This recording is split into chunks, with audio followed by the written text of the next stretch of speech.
Herring. Hello. Hello. It's you from before. I remember. It's like a yearly coffee day, although there's no coffee. No, there isn't any coffee this time. I'm disappointed about that. But thanks for letting me on the stage. This is the stage at the Bristol Tobacco Factory. I'm quite, not many people are kind of privileged enough to...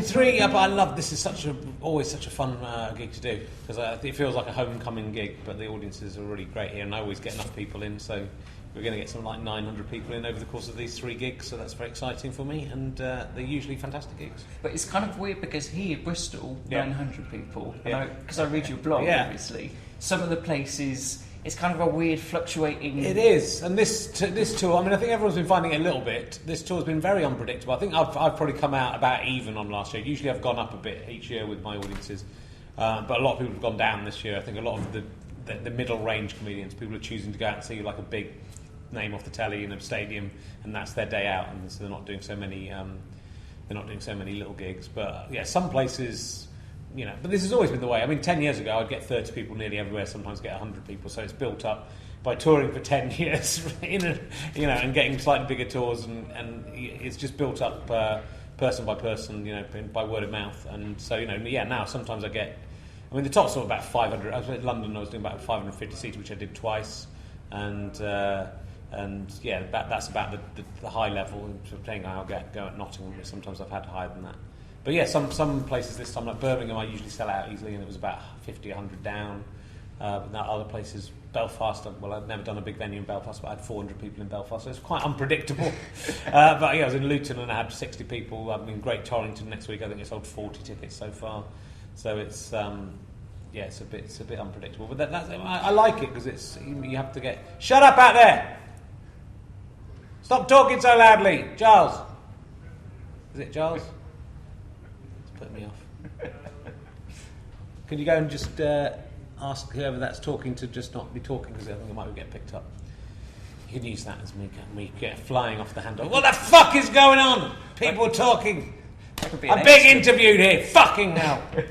Sorry. Yeah. So it's been a bit. It's been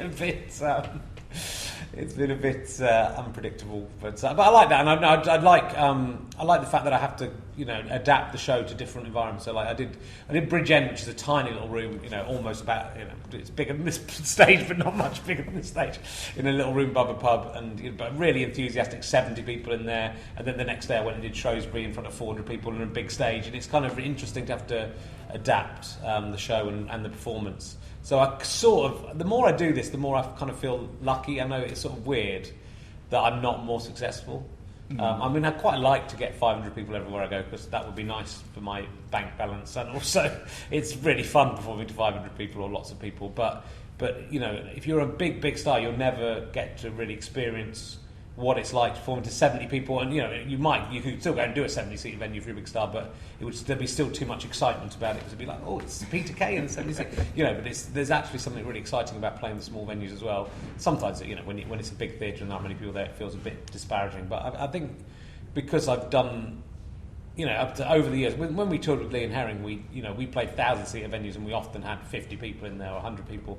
The tours very rarely did well. Sometimes we had 700 or 800 people, but mainly it was a couple hundred people. So I'm kind of used to that, and it's much harder to perform. When I think about 10 years ago, it's much harder to perform to 30 people in an arts centre than it is to perform to 300 people in this room. So if I feel privileged to have built it up by myself without really any kind of outside influence, or having a big TV show to draw people in. But also, I'm still quite glad that I have the variety up to an extent. Though, and I don't, I generally don't think I would like to really go. If I get to the stage where everywhere I went, 1,000 people came and saw me, I don't think I'd turn my nose up at that. But even if it was 500, I'd be very happy. But I'm not sure I'd really want to get bigger than that. It's hard to say unless you do get bigger than that. And I'm sure if I did get bigger than that, I would find some way to get around that. But it's it's like with Stu Tours, he often chooses 500 to 1,000 seat venues, and he could do a lot bigger if he wanted to. He does the Leicester Square Theatre for 9 weeks rather than the Hammersmith Apollo for a week, and because it's just more fun to perform. Yeah. Is the show very different if it's a small venue? Do you feel it's a different show almost? Well, it's different everywhere up to an extent. The show this is one of the more scripted shows, and it's a show that I really it feels I do veer off a little bit, and I'm always trying to perfect it. But it's more of a script probably than any of the other shows, and even the bits that I'm happy with, I've kind of got a performance of them that is almost it's almost like a song, and I know the exact kind of rhythm and pace and even pitch I'm going to perform that bit at. But so the show kind of, but you if you're in a smaller room, if you were performing like you were in a 500-seat room, it would look insane.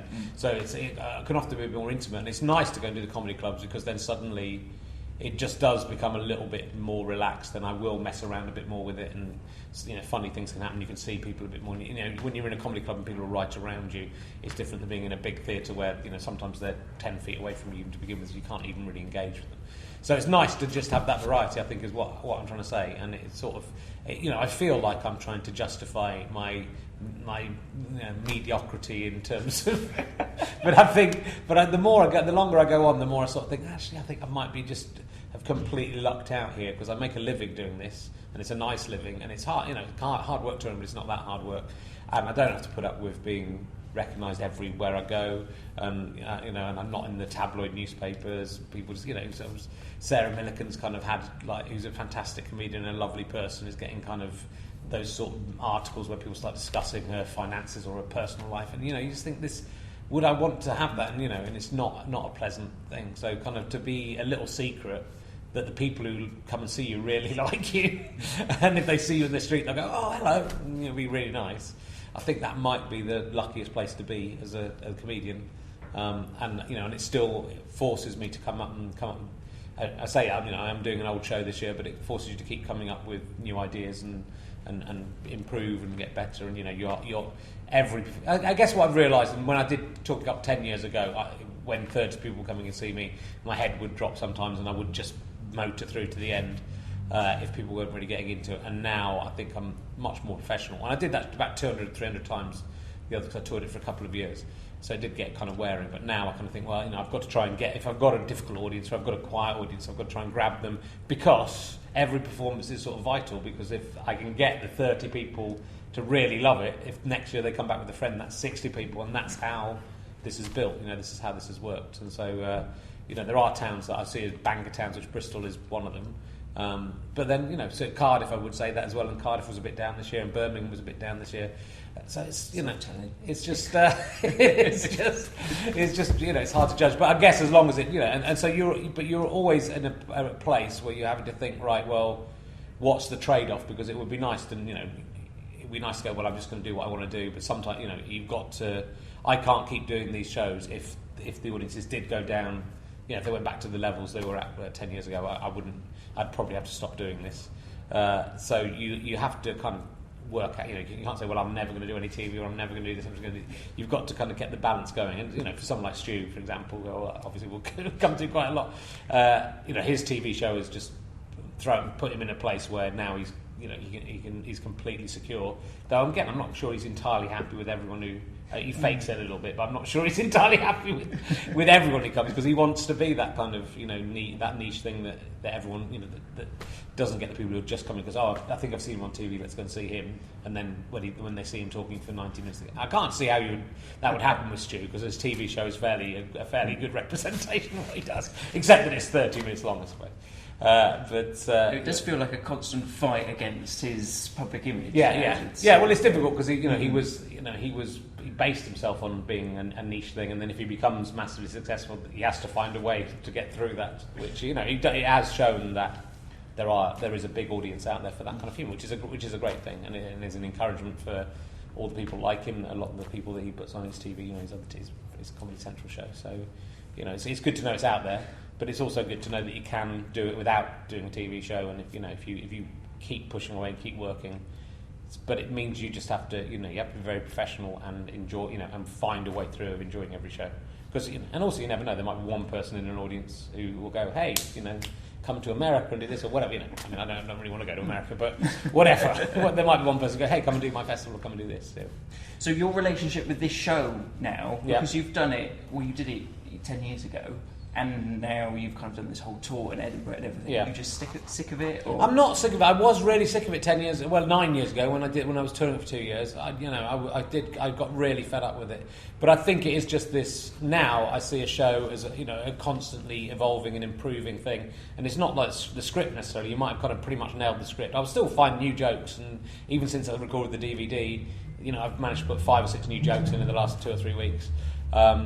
But it's more about perfecting every single moment of it and making sure, people are paid to come and see you. And I think you really appreciate what that means, especially when you haven't had people paying to see you.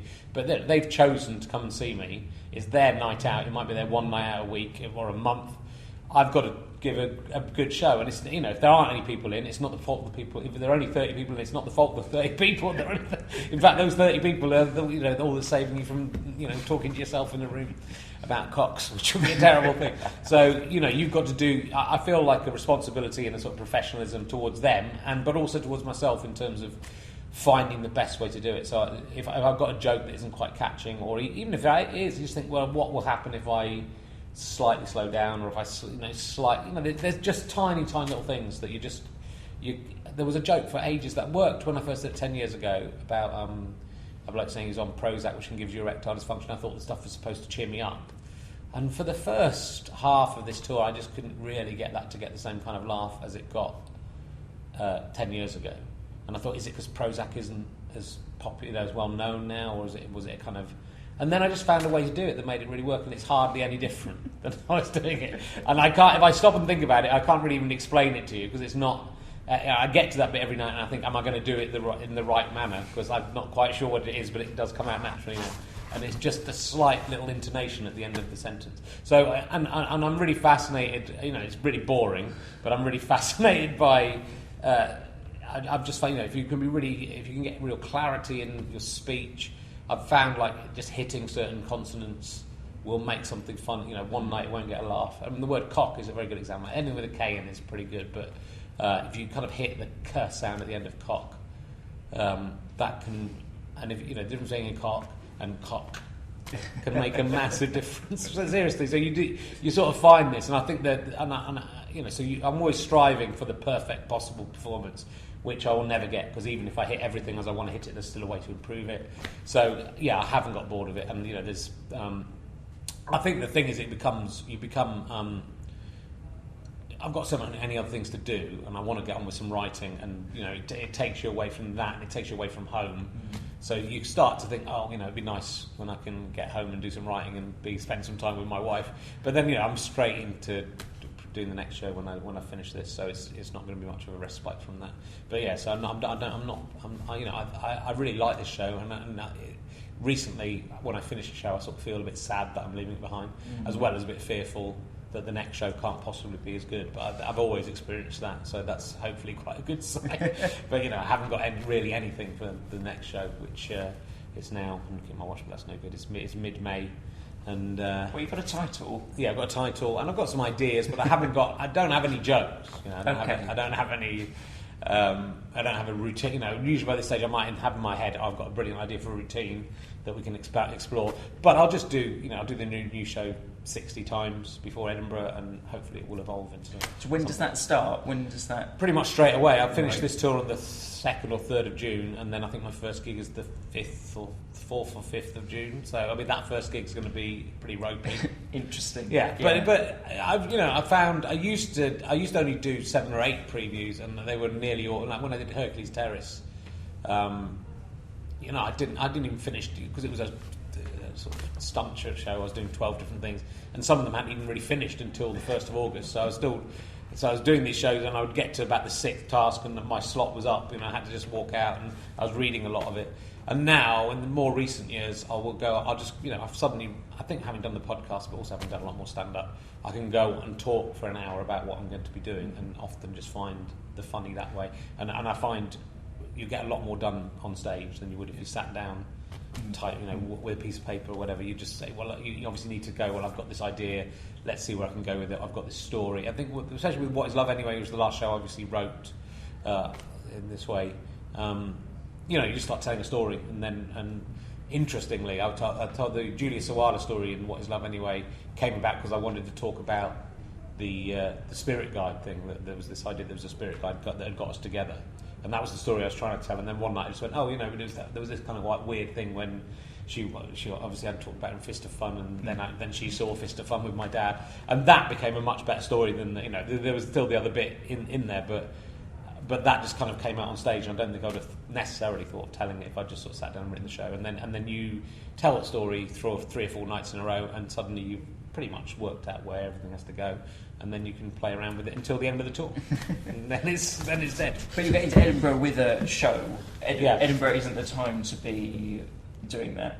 Not anymore. Not in the Fringe. No, I think in the 90s, we would go up and we would often not really have much of an idea what we were doing for the first few days. I remember sitting writing the intro to something like Richard Herring's All Man or Richard Herring's Fat. Well, maybe the intro, probably the end it was, the conclusion. I remember sitting in the Pleasance Courtyard writing that with an hour to go before the show was cut on, So we used to... But, you would lose a couple of £1,000 in Edinburgh then, and there wasn't so much competition, and people sort of expected a little bit of work in progress. But now, if you go up and your show isn't brilliant on day one, you could get reviewed and they go, well, that's no good. There's no, this is a premiere of a new show. There's no, it's a bit difficult at the beginning because you're nervous about stuff, or, you get used to the venue. So you've got to, and for something like Talking Cock, that was probably the first show I did that when I took it up and it was ready on the first time I did it, it was ready. Christ on a Bike, just about got ready in the first week. I've heard a tape of something from the first week and it's not that good, and then it got really good by the end. But Talking Cock, I did it, it was ready, people came and saw it on the Thursday and reviewed it on the weekend, and it got 5 or 6 reviews over the weekend, and then it was a hit show.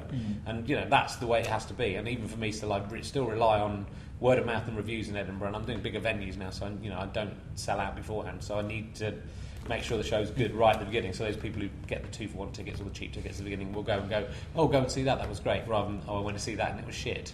So so I have, but if you do, I do 50 or so performances before I get to Edinburgh now, and if you do that, it's quite hard to not have something that's in shape, So even if you're not sitting down and writing anything in the day, so I'm nervous about it because I'm doing Death next, and that's a tricky subject to make funny, and it might not be that, it might not be quite as, it might be a slightly more serious show in places. But we'll see. Who knows what will come up. But this is number 10, isn't it? This is the 10th of my stand-up shows, yes. I've done it'll be 36 Edinburgh shows, but some of those were plays, and some of them were double-act stuff, and some of them were like Richard Herring's Fat and Richard Herring's All Man. I don't really count as stand-up shows because they were sort of teams of sketches in it. So yeah, in the last 10 years, I've done 10. Well, I've done 10 different. And then I'll have done every Fringe in the last 10 Fringes, and I've done a different show at every Fringe. 2 of them were Fringe shows that I'd done before. They had a year off. But yeah, so it's 10 consecutive years, 10 different shows, which I think is probably, 10 shows that you then tour and put on DVD. I don't think anyone else has done that. I don't think Kitson maybe, but I don't think so. But that was the aim, wasn't it? Yeah, 4 or 5 years ago, I was thinking, that would be great to get to 10. Do the next 10 in a row, do 10 different shows, and then maybe, I might have a year off next year. Probably won't, but I might do. I'm doing a smaller tour with the Death show. Just because I want to have more time to work on other things. I've got a few ideas for stuff I want to do. Well, there's scripts in that might come off with the BBC and Channel 4, but we'll see if that happens. I'm not holding my breath. But I also want to do more with the Leicester Square Theatre podcast, and I've also got an idea of doing a sort of monthly stand-up show in London that we film and then edit and then make into like a TV quality stand-up show that doesn't have to go on TV, that people will hopefully download as well. I see, yeah. So that will take up a lot of time. So I'm doing like a 30, I'm probably doing 30 extra gigs after Edinburgh rather than 80 or 90, Okay, but is that kind of accepting that you're at a certain point and you don't particularly want to expand loads? No, it's sort of partly it's partly that I want to make sure I don't just do stand-up, which is fine, but it's also because touring's quite hard. I'm getting older. It's kind I'm finding it physically demanding, and I kind of don't want to, I don't want to have the irony of dying while I'm doing a show about death, and also to just choose the 25, 30 places that you do the best at. I think that makes sort of sense to go, well, let's go to the places that 300 or 400 people come, or the venues that are really nice. So I'm going to probably do Aldershot, for example, which is a little tiny 150-seater, but they're so lovely there that I will go back. However big I am, I'll go back and do a show for them on every tour, as long as the same people are there, because they're really, really nice people. So, you know, I get to pick and choose in that sense. But, you know, I think it mainly is just because if I'm spending 6 months of the year on a show, and then it feels like it's the whole year, because I do some gigs in the autumn and then the spring, and then I'm straight on to the next one. So it just I feel like I've got kind of maybe one more shot at trying to get a written thing onto TV, which is all I really want to do with TV now. And is that almost just for the goal of getting it? Well, no, because I think I'm a good writer, and and I think it's, certainly compared to some of the things that get on TV, my stuff's good, and I've been up against things in direct competition that've got on TV and are terrible, and you think, well, I must be better than that, really, or I've been judged not as good as that by the person who decides.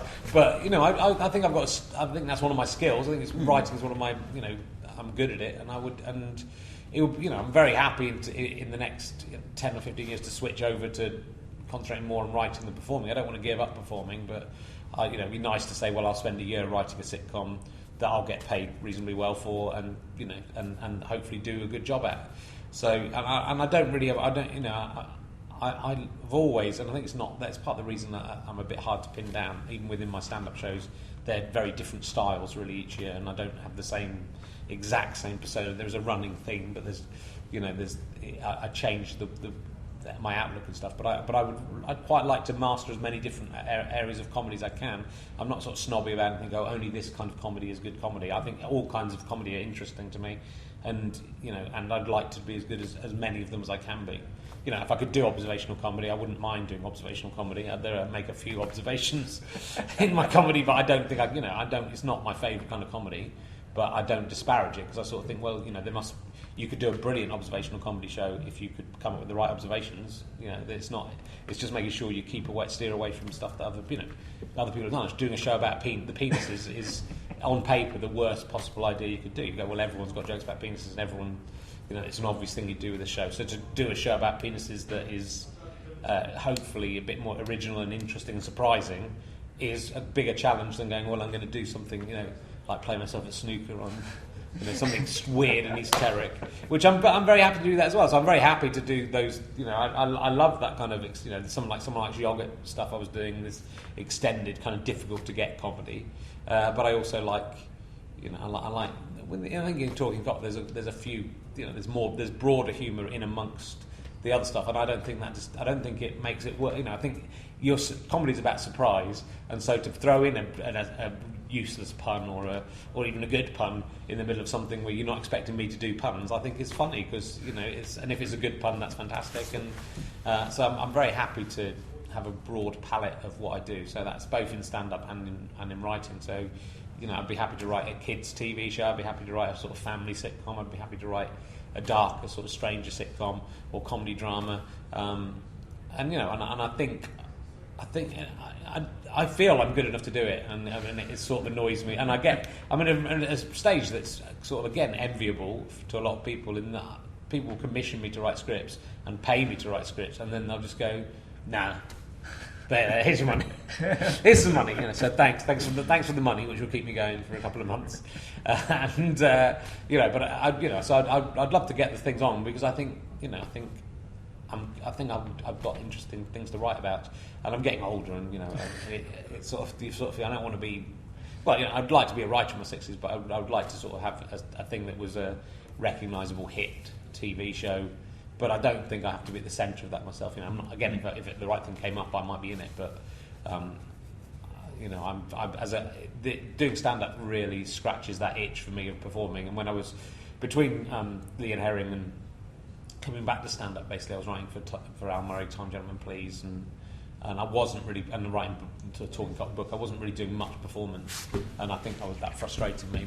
But this is enough for me to show off, and I think I'm becoming a very good stand-up comedian. And if people recognise that, that'd be nice. But if they don't, some people are recognising it, so that's fine. As long as the people come and see it, that's fine. I sort of think I'm better than I'm sort of judged to be by whatever the amorphous cloud of judgment is. But I think if you keep pushing away and trying. I mean, I wrote about this in the blog today, and I think this is because people go, "Why do Edinburgh? What's the point of doing Edinburgh? And why do a podcast? Where's it going to lead?" And I think you've got to, everything you do, you've got to do for the sake of the thing you're doing. So the reason doing Edinburgh is to create a brilliant Edinburgh show. It doesn't matter the best Edinburgh show you can do. It doesn't matter if people recognise that. It doesn't matter if people come and see it. It doesn't matter if it doesn't lead to anything. But if you do good stuff, it probably will lead to something. So just do your best at doing everything you're doing. And I think people go to Edinburgh and think, I want to get discovered and I want to win prizes, and if I haven't done that, it's a failure. But actually, you learn a lot more from your failures in Edinburgh anyway, I think. But also, it's just got to be let's go and look at. I mean, Kevin Eldon, I think he went to Edinburgh because he wanted to do a show on his own. He'd never done it, and he just worked really hard at doing a fantastic show, and it's led to him getting his own TV show. But I don't think that was the reason he did it. I don't think he thought, I'll do this and then this will happen. And with a podcast, you don't make money directly, and it might seem a weird thing to do to give stuff away for free. But ultimately, it kind of has worked out. And again, I'm not in a planned way. That more people come and see me live, more people buy my DVDs. It leads to other work. So if you do a good job with what you're doing, then that will get you places. So I just want to keep on doing that. But I guess the podcasts, it feels like it's kind of that's going somewhere. But we'll see. Thank you so much. Oh, thank you. Excellent. I think I did a lot of talking.